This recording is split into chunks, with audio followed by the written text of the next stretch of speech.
పాన్ని కొంచెం హీట్ చేయండి. ఇంకా కొంచెం ఆయిల్ లేకపోతే బటర్ వేసేయండి. ఫ్లేమ్ మీడియం టు లోనే ఉండాలి.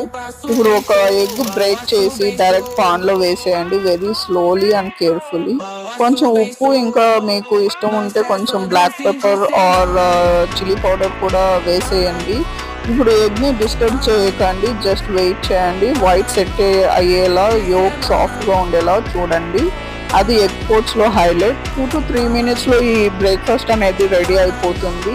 సో టోస్ట్తో తినొచ్చు దీన్ని, లేకపోతే అలాగే కూడా ఎంజాయ్ చేసేయచ్చు. సో ఇది చాలా సింపుల్ అండ్ చాలా soft and totally home made, home style egg poach అండి.